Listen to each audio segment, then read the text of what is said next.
Hola, buenas tardes. Bienvenidos y bienvenidas a este nuevo webinar de alumni de la Universidad Carlos III de Madrid.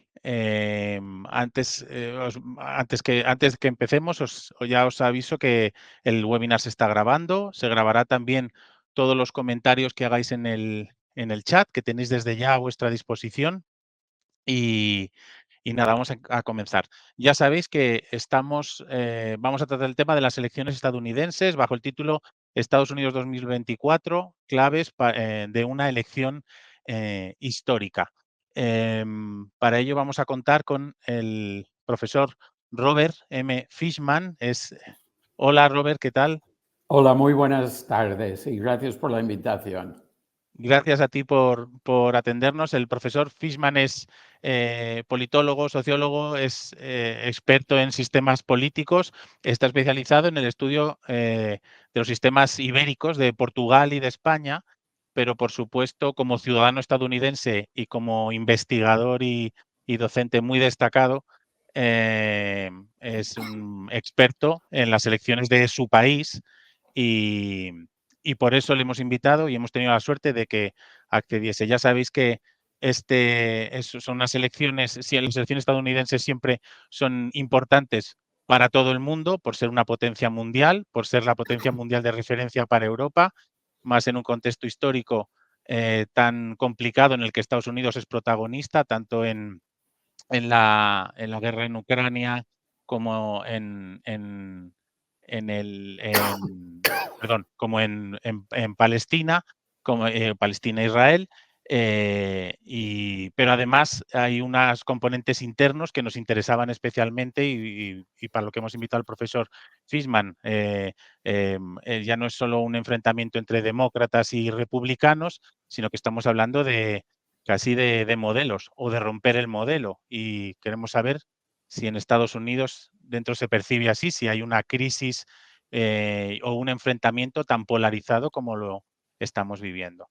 Yo ya dejo de hablar y os dejo con el profesor Fishman. Después ya sabéis que en cuanto él termine su intervención, su exposición, tendremos un turno de palabra.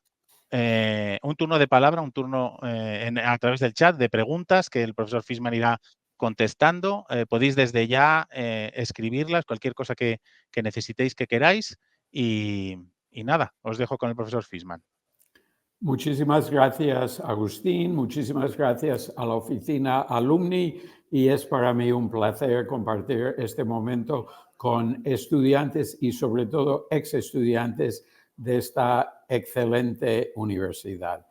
La elección que se va a celebrar dentro de poco menos de una semana es, sin lugar a dudas, la más importante del siglo XXI y puede ser que sea la más importante de los últimos 150 años. Es una elección de gran importancia histórica y es una elección que parece que va a tener algunos elementos más o menos sorprendentes. Digo más o menos sorprendentes porque en este momento, la verdad, supongo que todos vosotros, todos ustedes lo tienen presente, las encuestas están dando básicamente un empate y por tanto no se sabe qué va a pasar y un resultado en el que uno de los dos candidatos gana de forma muy contundente sería una sorpresa. Eso puede pasar. Hablaré más de ese escenario, pero sea lo que sea el resultado, habrá sorpresas, pero sobre todo habrá consecuencias enormes.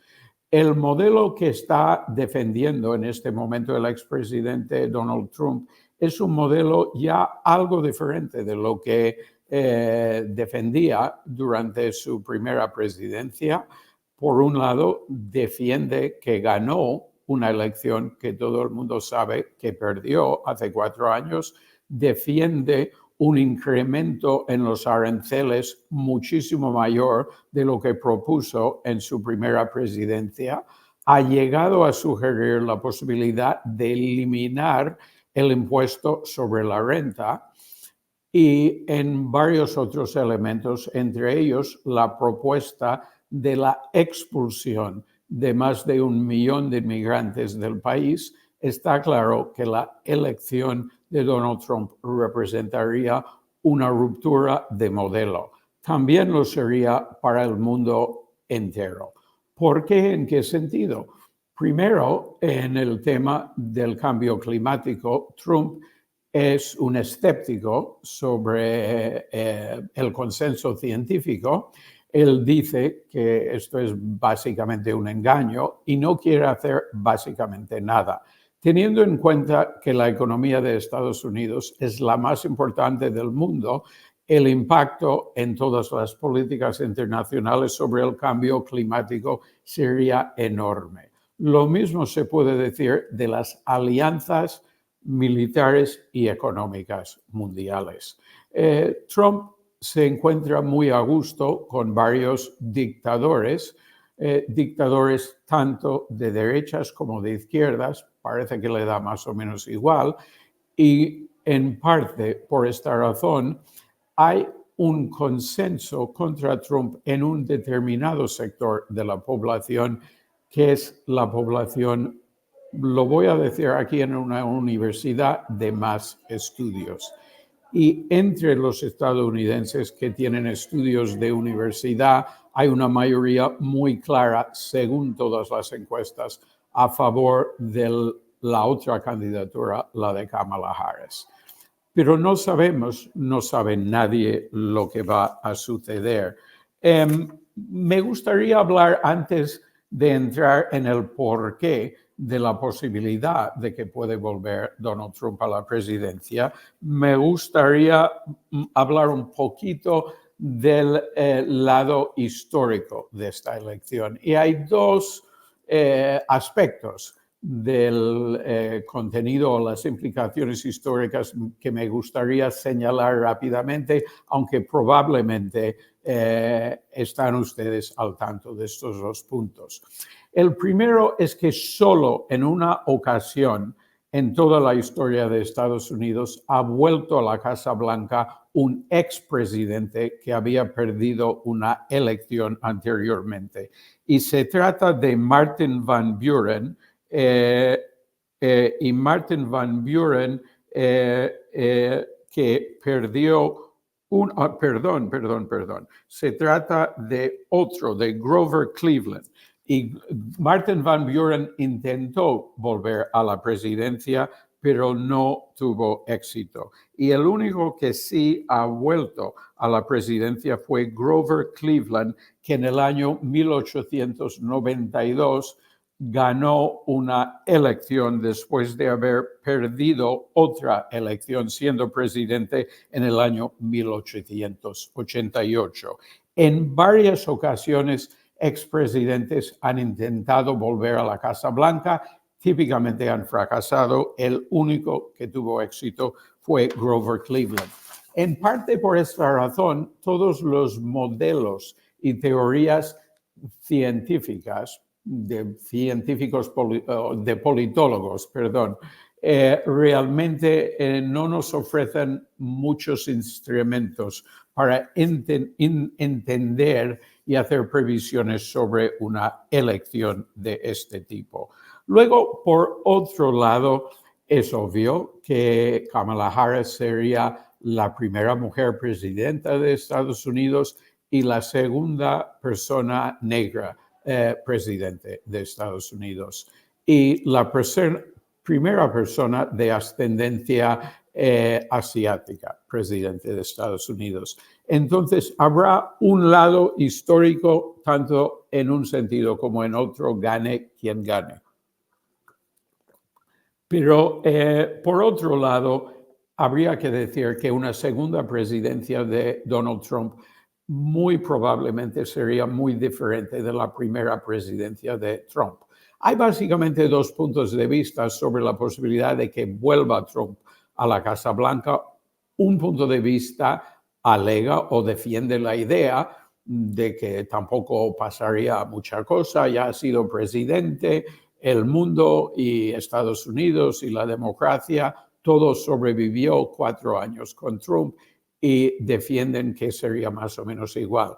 pero otros piensan que no sería todo igual, porque en esta ocasión Trump ya ha defendido lo que él pensaba que era su derecho de mantenerse en la Casa Blanca después de perder una elección, la de 2020.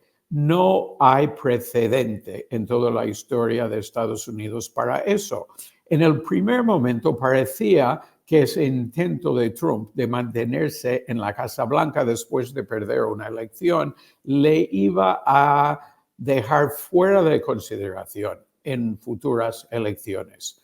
Esa fue la idea, el pronóstico de muchas encuestas, pero no ha sido así. Al final, él ha ganado las primarias republicanas sin mucha dificultad.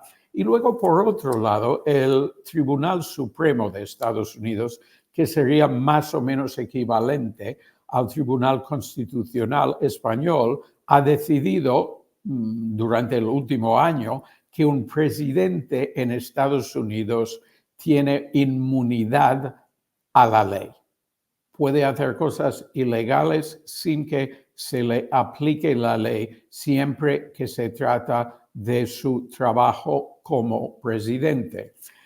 Donald Trump ya ha dejado claro que piensa que le podría interesar utilizar las Fuerzas Armadas contra su oposición política, los que no están de acuerdo con él, los que se manifiestan contra él. No es normal que un presidente en Estados Unidos utilice las Fuerzas Armadas contra los que están en contra del presidente, y mucho menos en una situación sin precedentes en que no hay ninguna barrera legal.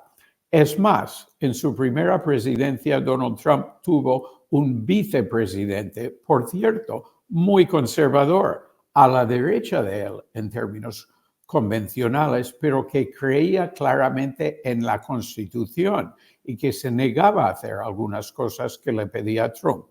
En esta ocasión, Trump entraría en la Casa Blanca con un vicepresidente muy obediente y que básicamente ha dicho y ha dejado muy claro que haría todo lo que le pida Trump. Además, es muy posible que en esta ocasión Trump podría tener una mayoría en el Senado, que sería decisivo para su capacidad de acción. Entonces, una segunda presidencia de Trump, si se produce, probablemente será mucho más extrema que la primera presidencia de Trump, con consecuencias mundiales incalculables. Pero las encuestas son previsibles o no, y por qué estamos ante esta situación. Y finalmente, ¿qué deberíamos esperar o qué habría que hacer para seguir los resultados la noche del martes, día 5 de noviembre? Voy a hablar de esos tres temas. Primero me gustaría hablar de las encuestas. En todos los países del mundo es cada vez más difícil hacer encuestas y muchas veces hay grandes sorpresas en los resultados electorales que a veces no coinciden muy estrechamente con las encuestas. ¿Por qué?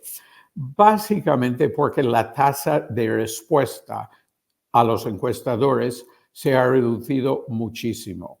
Y ante la reducción en la disposición de los ciudadanos a contestar a los encuestadores, las empresas de opinión tienen que generar una muestra más o menos equivalente a lo que es la situación de hecho en la población mediante la ponderación, la reponderación de los encuestados. Por ejemplo, si hay menos encuestados blancos del sur que contestan la encuesta de lo que hay en la realidad, entonces a cada encuestado o entrevistado blanco del sur que está infrarrepresentado en la encuesta, se le multiplica por un factor que hace que el resultado global sea más o menos equivalente a la globalidad de la población. Bien, esto se hace en todos los países, Supongo que ustedes están al corriente de este problema y esa solución. Pero lo que pasa es que se suele introducir, entre otras cosas, un factor de corrección política. Si piensan que hay menos entrevistados de izquierdas o de derechas que en la población real, entonces se intenta corregir con una ponderación. Pero aquí se introducen dos problemas enormes. Tres problemas enormes. El primero es que en esta elección la diferencia política crucial no es solo de izquierdas derechas, es de lealtad férrea a Trump o de oposición política a Trump. Y hay mucha gente de derechas que está en contra de Trump porque se consideran constitucionalistas, y hay gente no tan de derechas que se identifican con Trump porque hay algo de lo que él ofrece que les gusta. Entonces, la dimensión clásica izquierda-derecha funciona peor que en el pasado. Hay la posibilidad de preguntar por el recuerdo de voto. La gente votó a Trump o a Biden en el año 2020 y se hace una corrección o una ponderación en función de ese recuerdo. Pero ojo, hay un debate enorme entre las empresas de opinión sobre la sabiduría, si está bien hecho, hacer eso o no, si es una idea correcta o no. ¿Por qué? Pues en parte porque hay gente que se inventa un recuerdo de voto, que dicen que han votado algo diferente de lo que han votado. Luego hay un cambio en el electorado, se mueren algunos y entran nuevos votantes que son nuevos ciudadanos o que llegan a la edad de votar por primera vez en esta elección. Y luego hay el gran tema de la participación. Pueden participar más o menos votantes que en el pasado, con lo cual el intento de corregir por el recuerdo de votos es muy controvertido y puede dar lugar a errores enormes. Lo que sí sabemos es que hay históricamente momentos en que las encuestas han fallado, pero no necesariamente a favor del mismo partido. Entonces, os voy a dar 4 ejemplos de momentos en que las encuestas han fallado sistemáticamente. En el año 1948 fue una elección clave. Todas las encuestas decían que el que estaba de presidente, un demócrata, Harry Truman, iba a perder el intento de ser elegido. Él había sido el vicepresidente de Franklin Roosevelt. Cuando Roosevelt se muere, Truman asume la presidencia y se presenta a la elección en 1948. Según todas las encuestas, iba a perder por un margen de aproximadamente el 10%. Ganó por el 4%. Hay un debate sobre el porqué del error importante de 1948. Puede ser en parte porque dejaron de hacer encuestas demasiado pronto. A lo mejor si hubiesen seguido haciendo encuestas hasta el último momento y no hay restricción legal al respecto en Estados Unidos, habrían dado con el hecho de que se estaba achicando o revirtiendo la diferencia entre los dos candidatos, el del Partido Republicano Dewey y el del Partido Demócrata Truman. Pero también hay un factor muy importante que es la participación. Participó mucho menos gente de lo que se había esperado y hubo mucho cambio de tendencia en el último momento. Y eso dio lugar a que Truman, después de que todo el mundo pensaba que no tenía posibilidades, ganó por el 4%. Otras 2 elecciones presidenciales en Estados Unidos en que hubo fallos importantes de las encuestas. En el año 2012, Barack Obama se presenta a la reelección. Según las encuestas, el resultado iba a ser más o menos imprevisible. Algunas encuestas daban mayoría al candidato republicano Mitt Romney. Muchas encuestas daban una ventaja mínima a Barack Obama, pero no necesariamente suficiente para ganar en el colegio electoral, que es lo que da la presidencia a un candidato. Como saben ustedes, no es el voto popular directo.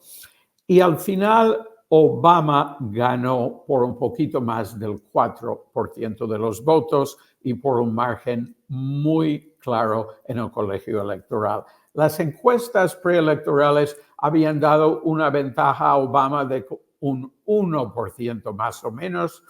Es parecido a la ventaja que en algunas encuestas tiene Kamala Harris en este momento, pero Obama ganó por un margen mucho mayor. El resultado final fue mejor para Obama que las encuestas, con una diferencia de aproximadamente el 3,5% de los votos. ¿Por qué eso sucedió? En parte porque las encuestas no consiguieron hacer una buena previsión de quién iba a participar, quién iba a votar. Y ese error dio lugar a que las encuestas fueron relativamente poco previsibles. Pero 8 años más tarde, en el año 2020, hace 4 años, hubo un error sistemático en las encuestas y esa vez a favor del republicano, a favor de Trump. Según las encuestas, Biden iba a ganar por el 8,5% de los votos o el 8% y ganó por el 4,5% de los votos. Según el indicador que uno mira, el error fue del 3%, el 4%. Fue un error sistemático y bastante grande. Y a nivel de los estados fue todavía más grande. Una elección que parecía que lo iba a ganar Biden por un margen históricamente grande acabó siendo muy reñido a nivel de los estados, y en los estados críticos hablaremos más de ellos dentro de unos momentos. No se sabía quién iba a ganar hasta varios días después de la elección. El margen fue muy estrecho y había que contar el voto por correo, que fue masivo durante la pandemia, para saber quién realmente había ganado. Al final fue Biden, pero por un margen estrecho en muchos estados críticos. Pero luego hay otro precedente que me gustaría mencionar y que es una fuente de esperanza para muchos partidarios de Kamala Harris. Y es que durante los últimos 2 años, prácticamente todas las elecciones en Estados Unidos, se trata de elecciones especiales, elecciones en un momento específico porque se muere un congresista, etcétera. En todos los momentos en que ha habido elecciones durante los últimos 2 años, el resultado final ha sido mucho más favorable a los demócratas que todas las encuestas preelectorales. La diferencia ha sido de aproximadamente un 3 o 4% a favor de los demócratas. Entonces, si aplicamos el error de 2020 a las encuestas electorales actuales, llegaríamos a la conclusión de que Trump va a ganar la elección bastante claramente y bastante fácilmente. Si aplicamos el error de las encuestas de los últimos 2 años a la situación actual, llegaríamos a la conclusión de que Kamala Harris va a ganar la elección muy claramente y bastante fácilmente. Nadie sabe cuál de esas 2 posibilidades va a suceder o si va a suceder algo radicalmente diferente. Lo único que sabemos es que es muy difícil hacer encuestas hoy en día. Las encuestas no están muy de acuerdo entre sí en algunos sectores específicos de la población. Por ejemplo, el voto hispano va a ser masivamente prodemócrata, igual que hace 4 y 8 años, Eso lo dicen algunas encuestas, o va a ser bastante más igualado. Eso lo dice otras encuestas. Y lo mismo se puede decir de otros sectores del electorado americano. Entonces, a pesar de que se están haciendo muchísimas encuestas, realmente no sabemos qué esperar. Entonces, me gustaría hablar unos momentos del porqué de esta situación y luego de los estados críticos y de lo que habría que seguir y mirar con atención durante la noche electoral. ¿Por qué Trump tiene posibilidades de volver a la Casa Blanca, teniendo en cuenta que el electorado votó en contra de él hace 4 años? Él presenta ahora una oferta cada vez más extremista y además, según todas las encuestas, la gran mayoría de la gente piensa que perdió hace 4 años y él dice que ganó. ¿Por qué tiene una posibilidad de ganar? La clave, en mi opinión, la encontramos en un excelente libro de un importante politólogo estadounidense que se llama Steven Rosenstone. Y entre paréntesis, Steven Rosenstone está casado, o sea, su esposa, su mujer, es una politóloga española. No voy a entrar en esos detalles ahora porque yo le conozco a él personalmente, pero es un libro muy, muy excelente, el de Steven Rosenstone, que se llama Forecasting Presidential Elections.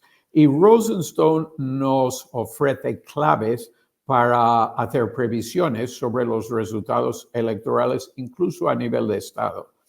Y entonces hay 2 factores que según él son enormemente importantes. Hay más, no voy a entrar en todos los detalles del modelo desarrollado por el profesor Rosenstone, pero los 2 que quiero señalar, rápidamente son, primero, el que un candidato sea o no presidente. Defiende que uno que es presidente tiene una ventaja históricamente del 8%. Del 8% porque la gente da por sentado que uno que es presidente sabe hacer el trabajo y lo puede hacer sin grandes catástrofes. En este momento, ninguno de los 2 candidatos es presidente. Algunos pensaban que Biden no debería retirarse porque él era presidente, iba a beneficiarse de esa ventaja del 8%. Pero Trump, claro, ha sido presidente. Y lo que no sabemos, porque el modelo de Rosenstone no nos resuelve este tema, es si un expresidente se beneficia del mismo 8% que un presidente que está en la Casa Blanca, si se beneficia menos o incluso posiblemente más. Esto no lo sabe nadie, no es un tema estudiado, no hay suficientes casos, pero hay razones para pensar que un sector del electorado americano prefiere votar a alguien que piensan que ha demostrado que puede ejercer el cargo. Ahora bien, alguien que está de vicepresidente, según el modelo de Rosenstone, tiene una ventaja de 4 puntos. Entonces, Kamala Harris tendría una ventaja que sería la mitad de lo que tendría un presidente. Algo le ayuda, pero si pensamos que Trump tiene todos los 8 puntos de uno que está en la Casa Blanca, ella tiene solo 4 y eso le daría una ventaja de 4 puntos. Pero luego hay otro factor que sorprende a mucha gente y es la forma en que incide el tema económico. Muchos estudiosos de las elecciones piensan que lo que es más importante es la tasa de paro, la tasa de empleo, la tasa de crecimiento económico o la tasa de inflación. Pero Rosenstone, después de estudiar todos los datos a nivel de Estado para muchas elecciones americanas, llegó a la conclusión de que lo que es determinante es lo que él llama en inglés real disposable income, que en español sería ingresos per cápita en términos reales, después de controlar por la inflación. Entonces, todo lo que determina el impacto de la economía en una elección es lo que pasa, según Rosenstone, en el último año antes de la elección en los ingresos per cápita. ¿Y qué es lo que vemos allí? Pues allí vemos que a pesar de la pandemia, en parte por los pagos que hizo el Estado en apoyo a las personas que estaban sufriendo los efectos de la pandemia, y en parte, por el hecho de que los precios en algunos casos bajaron durante la pandemia por la falta de consumo. Hubo durante el último año de la presidencia de Trump, a pesar de la crisis económica, hubo una mejora considerable en los ingresos reales per cápita. En términos reales, los ingresos per cápita subieron bastante en el último año de la presidencia de Trump. En el último año de la presidencia de Biden ha habido una mejora menor en los ingresos per cápita. Han subido, pero han subido relativamente menos. Y además, en los primeros 2 años de la presidencia de Biden, los ingresos reales bajaron. Y bajaron básicamente porque la inflación fue muy alta y fue más alta la inflación que el incremento en los salarios. Este dato, según Rosenstone, es lo que más determina el voto de muchos votantes, no todos, pero de muchos. Ahora bien, quiero que quede claro, no es que todo el mundo esté mirando este dato en las noticias y decide su voto en función de lo que dicen las noticias sobre los ingresos reales per cápita, es que la gente lo intuye, la gente lo vive por lo que tienen en su bolsillo. Y eso, según Rosenstone, es determinante. A mí, francamente, no me gusta esta conclusión. Me parece un poquito absurdo por varias razones, pero es una conclusión que concuerda con los datos analizados de una forma muy rigurosa por el profesor Rosenstone, y pienso que si llegara a ganar la presidencia, Trump podría darnos la clave del por qué Rosenstone. Ahora bien, no es el único factor a tener en cuenta. Hay otros factores a tener en cuenta. Por ejemplo, la división en el país sobre la inmigración. Obviamente hay mucha gente que tiene miedo de la inmigración por razones que yo, francamente, como estudioso, no entiendo, y como persona no lo entiendo, pero en todos los países hay gente que tiene miedo de la inmigración y eso le da algo de fuerza, algo de apoyo a Trump. Entonces, eso podría ser otra explicación, pero si al final llega otra vez a la Casa Blanca, no será solo por el tema de la inmigración, sino también por la cuestión de los ingresos reales per cápita. Ahora, eso da lugar a que hay un sector de la población que es más o menos pragmático y que piensa que uno que ha sido presidente y bajo quien los ingresos iban subiendo, les va a dejar en mejor situación económica.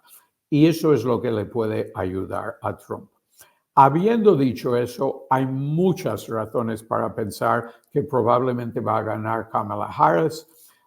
La gente mayoritariamente piensa que tiene una personalidad mucho más apropiada para ser presidente del país, que es más honesta, que es más decente, que tiene más interés en unificar el país, que respeta más a los que piensan de otra forma, que respeta más a las minorías, que son un sector enorme de la población americana. Y en el tema del aborto también la postura o la posición de ella tiene muchísimo más apoyo que la de Trump, y lo mismo ante el tema del cambio climático. Entonces hay muchas razones para pensar que ya tiene buenas perspectivas al final para ganar. Como he dicho hace unos momentos, en los últimos 2 elecciones, las elecciones van saliendo mejor a los demócratas que las encuestas preelectorales. Entonces, básicamente nadie sabe lo que va a pasar. Y en el modelo Rosenstone, los denominados issues, los temas de debate, también tienen una relevancia, una importancia, un impacto. Entonces, el modelo Rosenstone nos podría dar claves para entender el resultado si al final Trump gana, pero no nos deja pensando que sea un resultado obvio o claro desde antes de la elección. Al contrario, el modelo de Rosenstone nos deja en este mismo momento con cierta incertidumbre, igual que todos los datos. Entonces, me gustaría hablar un momento de lo que habría que seguir en la noche electoral o el día electoral. Habría que decir primero, supongo que ustedes ya lo saben, que hay muchísimo voto adelantado en Estados Unidos. Aproximadamente la tercera parte del electorado americano ya ha votado. Yo he votado, he mandado mi voto por correo hace básicamente un mes, más o menos, aproximadamente hace un mes, y muchísima gente, millones y millones de personas ya han votado. Los primeros indicios son que en esta elección, si bien han participado un poquito más los demócratas que los republicanos en el voto por adelantado, la diferencia entre los partidos ha sido menor que hace 4 años. ¿Eso indica que la elección va a salir mejor a los republicanos que hace 4 años? Es posible que sí, pero es muy posible que no. Hace 4 años Trump no intentó animar a sus partidarios a votar de forma adelantada y esta vez lo está intentando hacer. Entonces, básicamente no sabemos qué indica el voto por adelantado, pero sí puedo compartir 2 datos importantes. En el estado clave de Georgia, más del 55% de las personas que han votado de forma adelantada, y estamos hablando de algo ya cerca de 2/3 de los que votaron al final, hace 4 años, estamos hablando de un sector enorme del electorado de Georgia y de los que ya han votado, el 55% o un poquito más son mujeres. Además, el sector que son jóvenes va subiendo un día tras otro. Hay más gente joven votando que hace 2 semanas y sobre todo mujeres jóvenes, que es uno de los sectores del electorado más favorables a Kamala Harris. Pero habiendo dicho eso, el electorado en Georgia también es algo más blanco que en este momento hace 4 años. La participación de los negros ha bajado un poquito. Y por otro lado, la participación de votantes republicanos ha subido algo. Pero claro, hay republicanos que apoyan a Kamala Harris porque consideran que es la única candidatura que ella nos ofrece, la única candidatura de dedicación democrática, de lealtad a la democracia. Entonces, hay que seguir el voto adelantado. Luego, la noche electoral, empiezan a cerrar las urnas. No se pueden imaginar a qué hora. Las primeras urnas en un pueblo pequeñito del estado de New Hampshire se cierran a las 12:01 de la madrugada del día electoral. Es decir, que el día electoral, el 5 de noviembre, en el pequeño pueblo de Dixville Notch, New Hampshire, y también en Hart's Landing, otro pueblo pequeño de New Hampshire, abren las urnas a las 12 y 1 minuto de la madrugada, y tienen derecho legalmente en estos pueblecitos pequeñitos de cerrar la urna y cerrar el acta electoral en cuanto todo el mundo en ese municipio haya votado. Todos van a votar para permitir que sean los primeros del país en dar su resultado, y suelen dar su resultado a las 12:10 de la madrugada. Tendremos ese resultado muy pronto. Tendremos ese resultado aquí en España, que tenemos 6 horas de ventaja, por decirlo así. A las 6:15 de la mañana, el día electoral en España, sabremos exactamente cómo han votado en esos 2 pueblos. Pero luego, de forma más importante, empiezan a cerrarse las urnas en la parte principal del estado de Indiana a las 6 de la tarde en Estados Unidos, que son las 12 de medianoche en España, y también en la parte este de Kentucky. Estas son zonas de predominio republicano. Los primeros votos que llegan suelen ser altamente republicanos. Luego, a partir de las 7 de la tarde en Estados Unidos, en la costa atlántica, que sería la 1 de la madrugada en España, cierran las urnas. Las urnas cierran primero en la parte principal del estado de Florida, en el conjunto del estado de Georgia, en el conjunto del estado de Virginia y en el conjunto del estado de Vermont. A partir de las 7 empezamos a tener resultados importantes. Pero hay más, porque en algunos estados el voto por adelantado y el voto por correo se cuenta antes del cierre de urnas. En esos estados tenemos números ya muy significativos casi a partir del momento en que cierran las urnas. Y es así en Florida y en Georgia.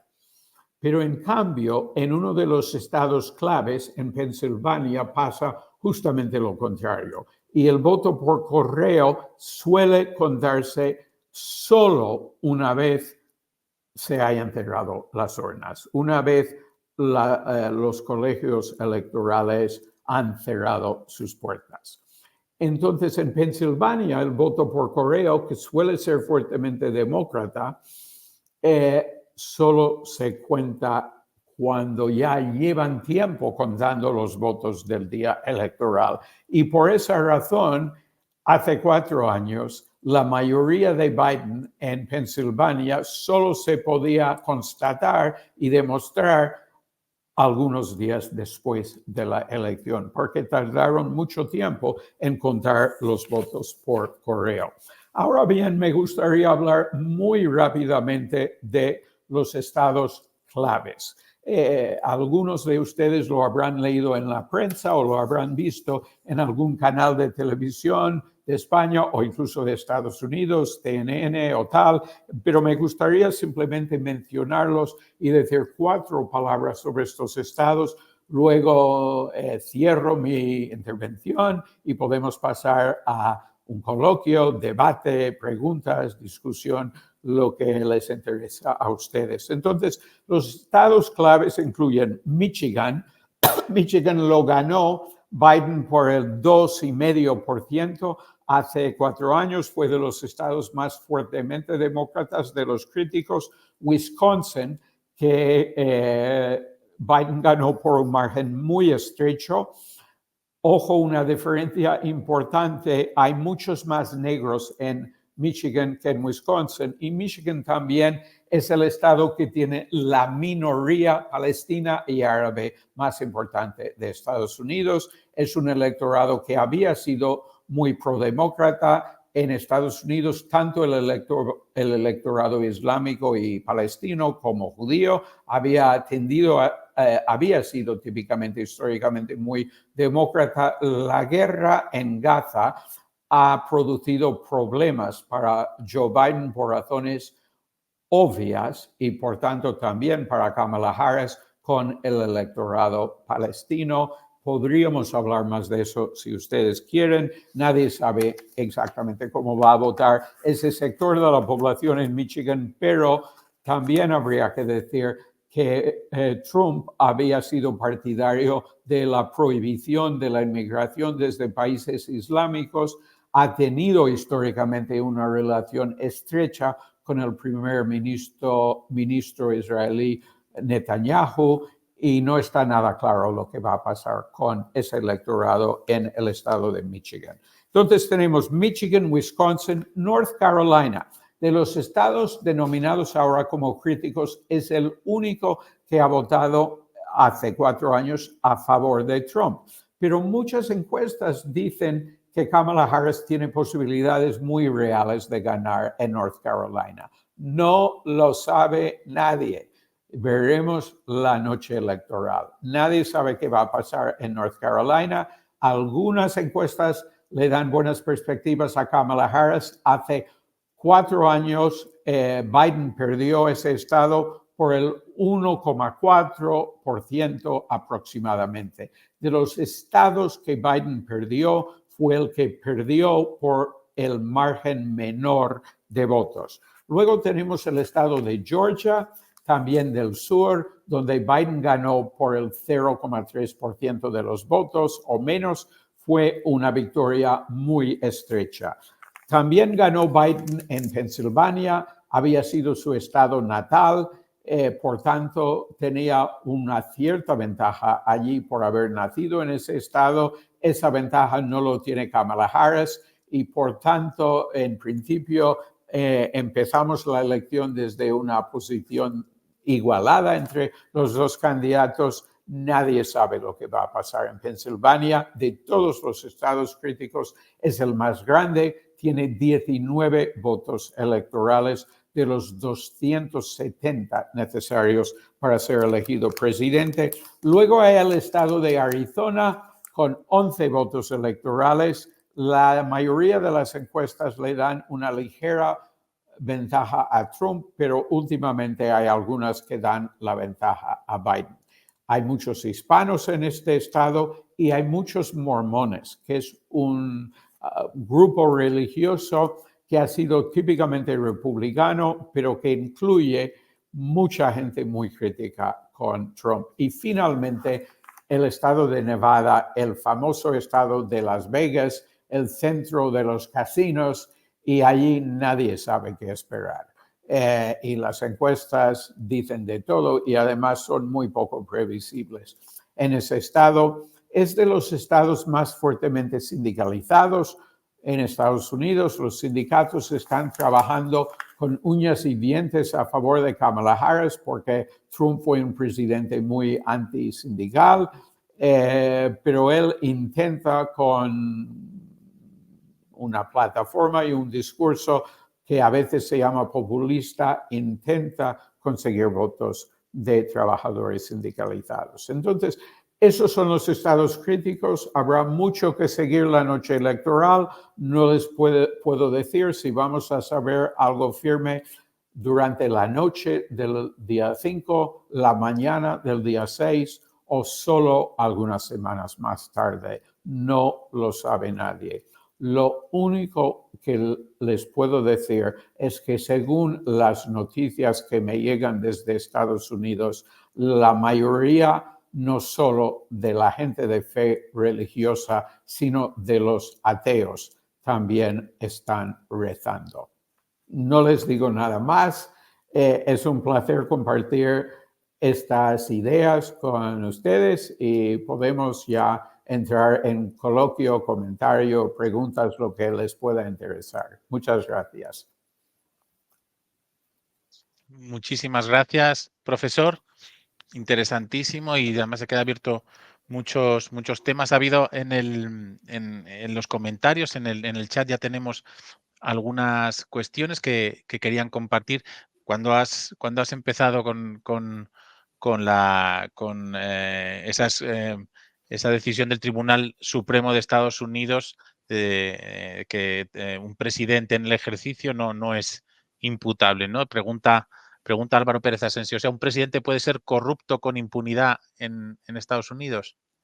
La pregunta es excelente y la decisión del Tribunal Supremo es que si las acciones ilegales de un presidente son de carácter privado, se le puede aplicar la ley cuando deja de ser presidente.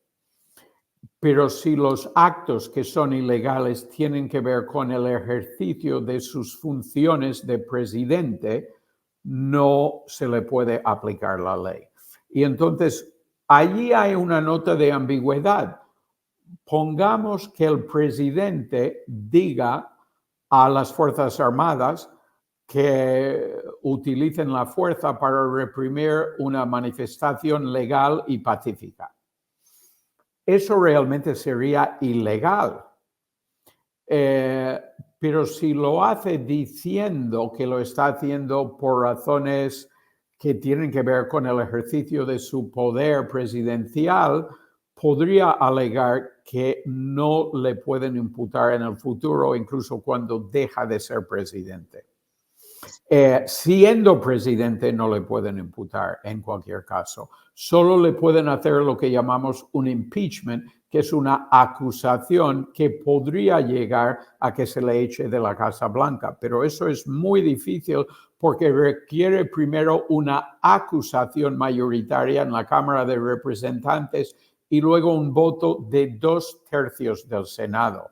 Y para que haya 2/3 del Senado, tendrían que sumarse muchos republicanos al voto. Perfecto. Y Gonzalo Rodríguez Carmona pregunta, ¿qué representatividad tienen los hispanos en la política norteamericana? Que no entiende que siendo la minoría mayoritaria, que no han conseguido ni siquiera una nominación como vicepresidente en alguna de las candidaturas. Bueno, vamos a ver. Primero, en algunos momentos se han considerado personas hispanas para la vicepresidencia y lo han hecho candidatos de los dos partidos. La minoría hispana, aunque es muy significativa en Estados Unidos, obviamente ha crecido mucho en las últimas décadas. Es decir, que hasta hace muy poco fue bastante menor la minoría hispana que la minoría negra. Y además, muchos hispanos en Estados Unidos no son ciudadanos, con lo cual el porcentaje en el electorado es menor que en la población.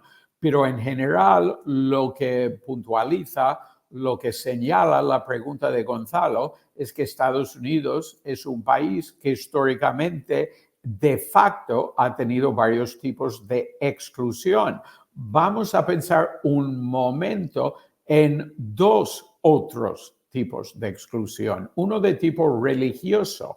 Hasta el año 1960, Estados Unidos nunca había tenido un presidente católico.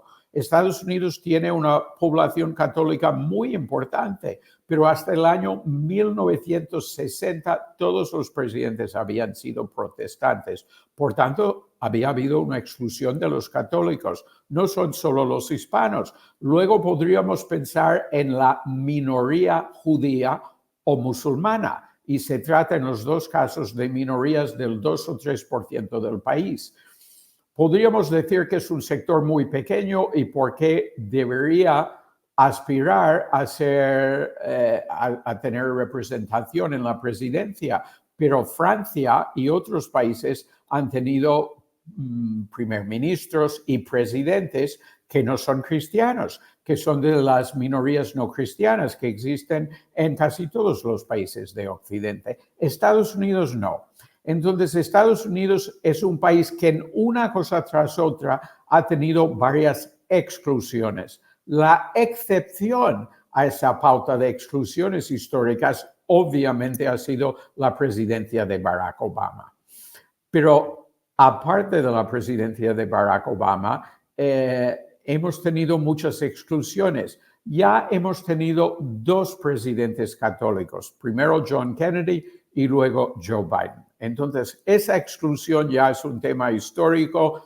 Me gustaría pensar que dentro de poco la exclusión de facto de los hispanos también sea un tema histórico, pero claro, para que sea un tema histórico, tiene que haber elecciones democráticas en el futuro de Estados Unidos. Y voy a ser muy honesto, no sé con seguridad si las va a haber. Pues, Espero que sí, pero no lo puedo decir con una seguridad completa. Vamos a ver si las hay en el futuro.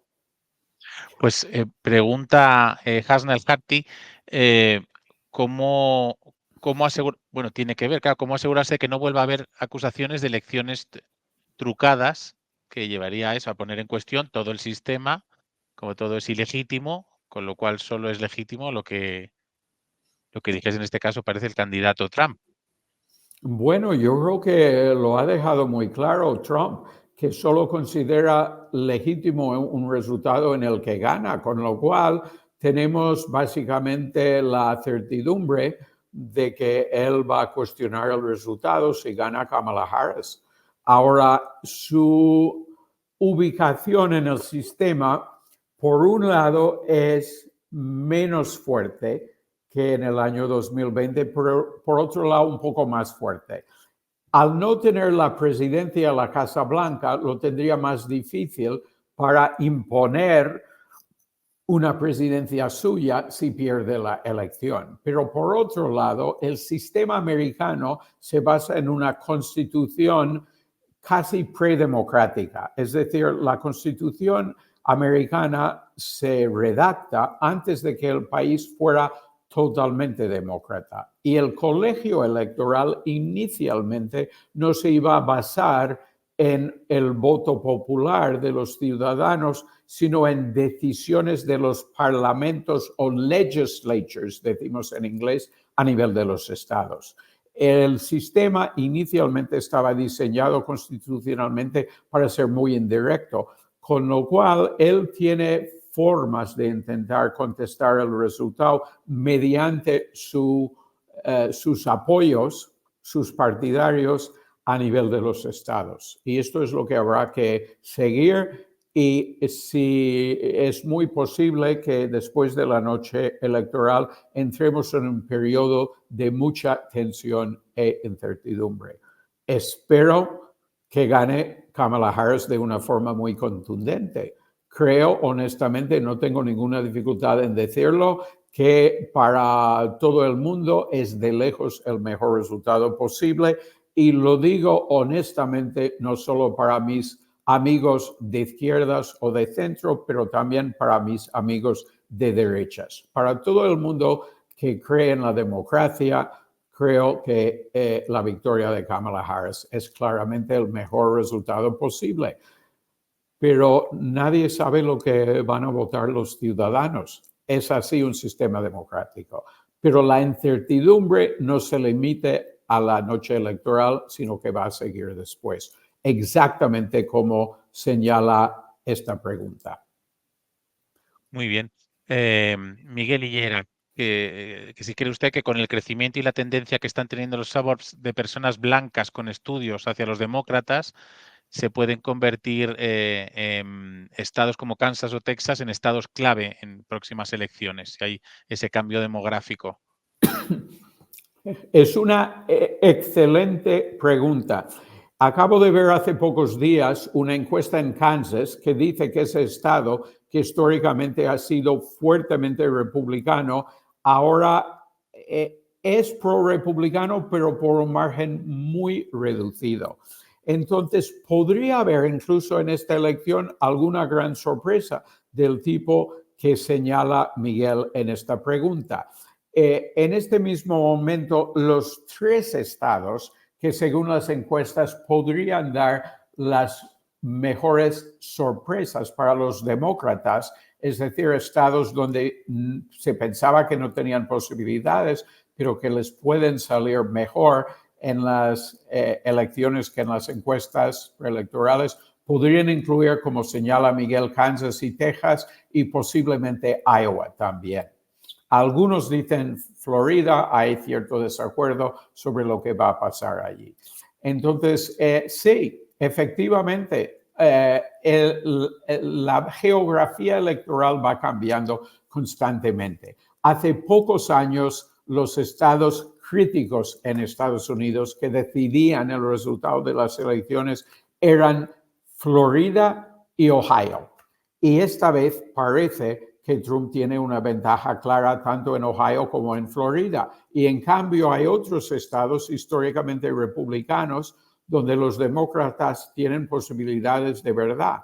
Entonces, sí, lo que señala Miguel es cierto y los demócratas pueden tener mejores perspectivas. Pero insisto, si Trump gana esta elección, no podemos pensar que todo va a seguir como si no hubiera pasado nada. Trump ha dejado muy claro que quiere que sus adversarios políticos paguen un precio alto por haberse opuesto a él.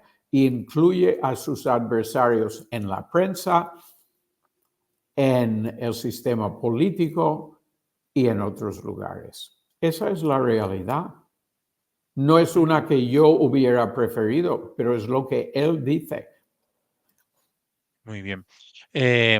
Nos pregunta Carlos Lara, a ver, os voy a compartir que muchos de vosotros y de vosotras nos habéis enviado preguntas que nosotros trasladamos en su momento al profesor Fishman para que, bueno, supiese que os interesaba que las tratase en su exposición. Muchas de ellas las ha tratado y otras están coincidiendo con las que habéis escrito aquí en el chat, ¿vale? O sea, que aunque no las estemos poniendo, por ejemplo, la que viene ahora, varios de vosotros la habéis mencionado, dice Carlos Lara, ¿cree que el apoyo de Elon Musk a Trump puede ser importante? Vale, y una cosa, escucho a Agustín que a los alumnos les tratas de vosotros, yo prefiero hacer lo mismo y prefiero que me tratan ellos que vosotros me tratáis también de tú, si no os importa. ¿Cuál va a ser el impacto del apoyo de Elon Musk a Trump? Bueno, en primer lugar, le da mucho dinero y el dinero le ayuda en su campaña y puede pagar muchos anuncios de última hora que podrían posiblemente ser decisivos. También está apoyando mucho una campaña en el estado de Pensilvania de intentar sacar a votar, animar a los votantes favorables a los republicanos a salir a votar, salir a las urnas. Las elecciones en Estados Unidos se celebran un día laborable y por tanto el votar es más difícil que en España, por ejemplo, donde no es un día laborable, el día electoral, y entonces el sacar a los votantes a votar es importante. En eso, Musk puede ayudarle a Trump, pero Musk es una persona muy controvertida y hay muchas cosas que él dice y hace que un sector muy grande del electorado ve como muy ofensivo. Y por tanto, no sabemos en qué medida él va a ayudar o desayudar a Trump. No lo sabe nadie. Yo no he visto unas elecciones menos previsibles que estas en mi vida, porque la tasa de respuesta a las encuestas es cada vez menor y nadie sabe cómo interpretar los resultados que estamos viendo en las encuestas. El factor de ponderación se ha hecho bien, se ha hecho mal. Incertidumbre total. Me gustaría poder decir algo más firme, pero no lo puedo decir de forma honesta. Muy bien. Harrison Parpillón, ¿crees, voy a traducir entonces, crees que puede haber un castigo, un efecto negativo sobre la movilización de posibles votantes del Partido Demócrata debido al proceso de elección de Kamala Harris como candidata? Dudo que sí. Alguna gente habla de esto, dicen que ella no ha ganado unas primarias. Es verdad que no ha ganado unas primarias, pero lo que vimos en las encuestas inicialmente cuando se le seleccionó fue un entusiasmo muy grande del electorado demócrata y yo creo que básicamente todo el mundo ha aceptado entre el electorado demócrata que es la candidata. Yo no veo una reticencia por esta razón y además históricamente antes de los años 60 no hubo primarias en Estados Unidos. Esto solo se desarrolla a partir de los años 60. Lo que sí creo que puede ser un factor importante es que debe de haber un sector del electorado demócrata que tiene reticencias con respecto a votar a una mujer.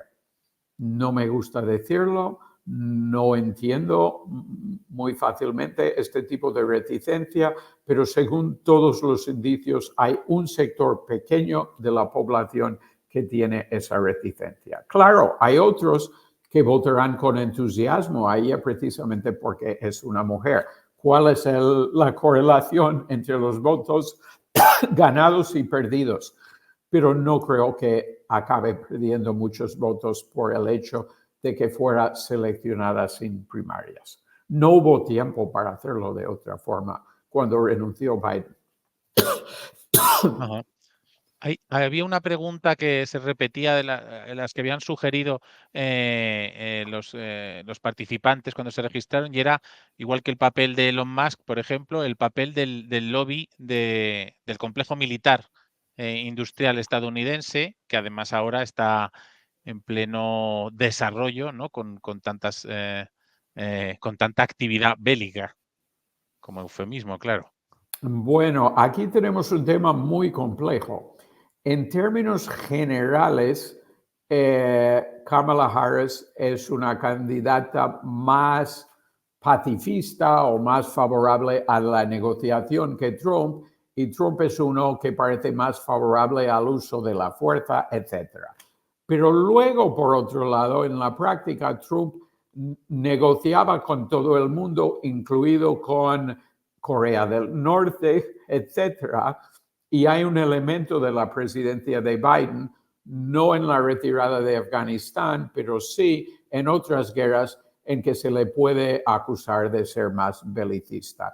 Y por esa razón, en la medida en que las industrias armamentísticas tienen un candidato favorito, podría ser Kamala Harris. ¿Eso quiere decir que Trump es el candidato de los pacifistas? Pues francamente no. Y el candidato o el líder demócrata del sector más progresista del Partido Demócrata, Bernie Sanders en inglés, que representa la izquierda del Partido Demócrata, que es altamente crítico con el apoyo de Estados Unidos a Israel en la guerra de Gaza. Él dice que los votantes que se asocian con su postura deben de ir corriendo a votar a Kamala Harris. Pero por otro lado, como señalas, sí creo que es verdad que las industrias armamentísticas también pueden preferir que ella salga elegida. Es una paradoja, y es una paradoja que refleja el hecho de que Trump rompe todos los esquemas. Rompe todos los esquemas imaginables. Él dice cosas que nadie pensaba que se podían decir en política. En muchas cosas defiende posturas radicalmente de derechas, pero en otras cosas defiende posturas que no tienen nada que ver con las políticas históricas de la derecha. No es un político tradicional o convencional. Muy bien, y voy a saltar unas preguntas para una que ha estado planeando por toda tu exposición, y es de Trump como fenómeno aparte, que no clasificable en derecha, izquierda, ni siquiera ultraderecha como la conocemos en Europa, sino como un movimiento casi antidemócrata y de corte autoritario. Entonces, en ese sentido, pregunta Guillermo Taranco, si pierde Trump, ¿es el fin del trumpismo? Bueno, tiendo a pensar que no es el fin del trumpismo si él pierde, pero también pienso que si pierde, el trumpismo sin Trump no es lo mismo que el trumpismo con Trump. Terminó, o sea, la muerte de Juan Perón en Argentina fue el final del peronismo. No, el peronismo sigue existiendo en Argentina. Y hay algunos paralelos entre Argentina y Estados Unidos. Si puedo decirlo muy rápidamente, yo he estado 3 veces en Argentina y cuando estuve en esas ocasiones en Buenos Aires, tuve la sensación de estar en una ciudad que tenía algunos elementos enormemente parecidos a Nueva York, pero en que todo había salido de otra forma. Los ingredientes históricos se habían combinado de otra forma con un resultado diferente. Perón y Trump algo tienen que ver y hay elementos de Estados Unidos que algo tienen que ver con Argentina, guste o no guste. Si pierde Trump, estoy seguro que habrá un trumpismo después de Trump, pero habrá probablemente no un trumpismo, sino varios trumpistas, varios trumpismos. Y eso es lo que pasa con el peronismo en Argentina. A veces hay sectores enfrentados entre los peronistas y tiendo a pensar que pasará lo mismo con Trump. Si pierde, y por otro lado, si pierde Trump, es altamente probable que él acabe en la cárcel, salvo que Kamala Harris le ofrezca un indulto. Y eso no tendría eficacia en la ley a nivel de los estados, solo en la ley federal. Así funciona el sistema americano. Hablando del sistema americano, no sé si tenemos, bueno, ya estamos rondando el final porque son y 12, así que, profesor, yo voy, quizá 2 preguntas más, ¿podemos ver? Por Sí, supuesto, sin vamos. problema, encantado. Elena hace una pregunta, es larga, es verdad que es la base que nos falta o que tendremos que saber, que es... no, perdón, que no he puesto a Elena, pero no, quería poner a Rocío primero y luego pongo a Elena. Rocío habla si era posible un repaso breve del funcionamiento electoral estadounidense. Nos has contado el funcionamiento por colegios electorales, que el voto popular es un indicador, pero ese voto conforma un colegio electoral que en casi todos los estados, menos en 2, se lleva todos los votos de ese estado, ¿no? Cuéntanos Sí, un poco así un esquema. bueno, excelente pregunta. En primer lugar, la normativa electoral en Estados Unidos varía por estado y no solo por estado, sino por condado. Eso quiere decir que, por ejemplo, si pensamos en el tipo de papeleta que se utiliza, es una máquina, es una papeleta de papel, cómo se cuenta, lo cuenta una máquina, lo cuentan personas. Se cuenta primero el voto por correo o al final el voto por correo. Hay voto adelantado o solo por correo y del día electoral. Todo eso varía por estado. La normativa, el funcionamiento, todo varía por estado. Las urnas cierran a las 6, a las 7, a las 8, a las 9. Varía por estado y a veces por condado o municipio. Luego, el recuento. El recuento se hace a nivel primero de los colegios electorales, luego se va enviando a puntos centrales y también los medios de comunicación lo van cogiendo y van haciendo su suma. La suma oficial solo se hace un tiempo considerable después. Depende en cada estado de la normativa del estado, si es una semana, 2, 3, 4 semanas más tarde.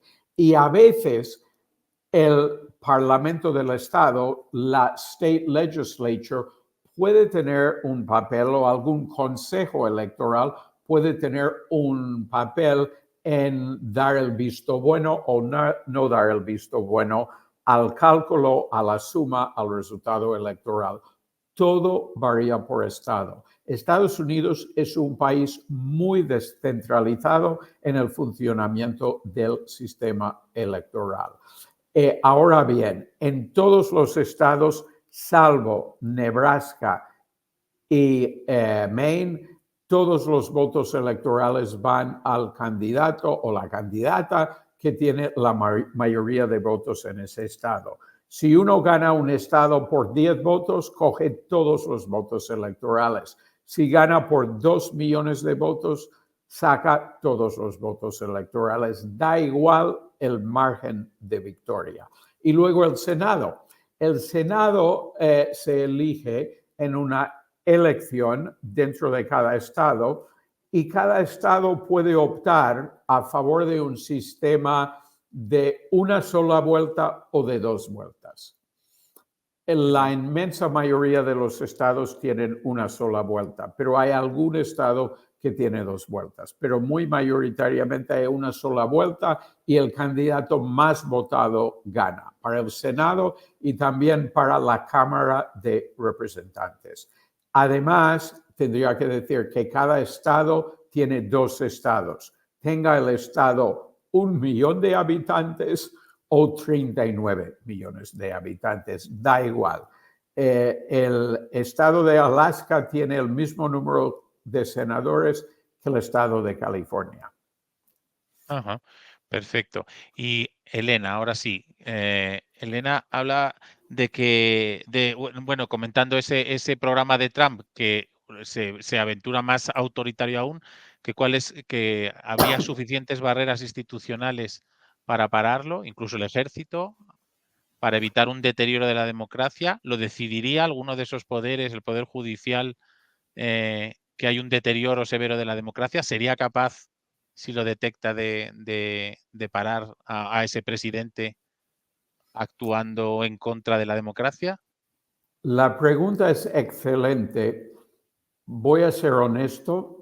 Espero que no tengamos la oportunidad de averiguar el resultado de hecho, porque si tenemos la oportunidad de averiguar el resultado de hecho, me temo que la respuesta puede ser que no hay realmente barreras institucionales eficaces. Nadie sabe con seguridad. Parecía que el Tribunal Supremo iba a ser una barrera eficaz, pero últimamente todas sus decisiones van fuertemente a favor de Trump. 3 de los 9 miembros fueron nombrados por Trump y 2 otros tienen posturas muy favorables a Trump, con lo cual no tengo ninguna seguridad de que el Tribunal Supremo ofrezca ninguna barrera institucional.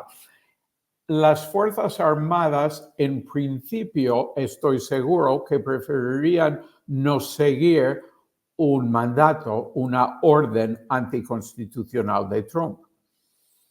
Pero ¿cómo lo pueden resistir? Porque él es el comandante sería, o el presidente sería, sea quien sea presidente, sería comandante en jefe de las Fuerzas Armadas. Entonces, ¿cómo resisten una orden que consideran que no es constitucional? No es tan fácil. La respuesta no es muy fácil. Y si no obedecen al presidente, ¿a quién obedecen?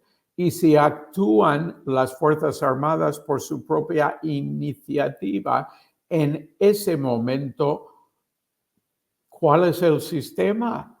¿Quién tiene el poder? Y la respuesta es muy preocupante. En algunos momentos se podría pensar que los ministros del presidente podrían ser una barrera, pero Trump ya ha identificado a los ministros que podrían tener algo de autonomía institucional de él y que podrían defender la Constitución antes que su poder personal. Pero esas personas no entrarían en ningún ministerio si él vuelve a la Casa Blanca. Eso está claro. Entonces, la pregunta me parece muy sugerente para una primera presidencia de Trump. Pero si hay una segunda presidencia de Trump, tiendo a pensar que no vamos a percibir barreras institucionales importantes. Ahora bien, otra cosa podría ser si los demócratas consiguen la mayoría en las 2 cámaras del Congreso. Nosotros llamamos todo el conjunto el Congreso. Una parte es la Cámara de Representantes y una parte es el Senado. No es como España, donde se habla del Congreso por un lado y el Senado por otro lado. Entonces, en la Cámara de Representantes no sabemos qué va a pasar, se eligen todos los representantes este año y parece que los demócratas tienen buenas perspectivas de ganar una mayoría. En el Senado, en este mismo momento, parece que lo más probable es que los republicanos consigan la mayoría. Y el Senado es más importante que la Cámara de Representantes para asuntos institucionales. Entonces, la respuesta no la tiene con seguridad o certeza nadie, pero me temo que lo más probable, si Trump vuelve a la Casa Blanca, es que las barreras institucionales vayan a ser muy limitadas en su eficacia. Estamos ante un momento muy importante y de consecuencias potencialmente muy significativas para la democracia y el Estado de Derecho. Esa es la realidad. Perfecto. Yo creo que ya estamos ya al límite, vamos a dejarlo aquí. Había más preguntas, implicaciones para Europa, que podría haber para Europa, según un candidato, saliese la candidata o el candidato, si lo que movilizaba el derecho al aborto, bueno, claro, es infinito todo lo que se nos plantea, pero bueno, creo que hemos tratado un montón de cuestiones, que hemos situado cómo es el sistema electoral estadounidense, que es fundamental para entender cómo vais a ir a votar. Tú ya nos has contado que tú ya has ido y nada, así que solo puedo darte las gracias. Gracias a todos por participar, a todos y a todas. Y gracias, profesor Fishman, por acompañarnos, por iluminarnos y por hacer que el día 5, cuando veamos los telediarios, entendamos mucho más lo que nos están contando y por qué son los tiempos que son, en los recuentos y las diferencias. Y nada, ha sido un placer y un privilegio. Muchísimas gracias y buenas tardes a todos. Gracias, hasta luego. Y nada, eso que os repito, muchísimas gracias por participar en esta actividad Alumni UC3M. Sabéis que estamos a vuestra disposición en nuestra página web, en nuestro correo alumni@uc3m.es, lo tenéis en el chat, así que por favor no dudéis en sugerirnos actividades, en sugerirnos nuevos webinars, en preguntadnos lo que queráis. Si necesitéis de la universidad, ya sabéis que esta oficina alumni pretende ser un puente entre la universidad y vosotros y vosotras, que os siga siendo útil la universidad, no solo el sitio donde os sacasteis un título, sino que siga habiendo actividades que os llenen y que hagan que volváis por nuestros campus, aunque sea de manera remota, telemática. Así que nada, muchísimas gracias y nos vemos en una próxima actividad alumni.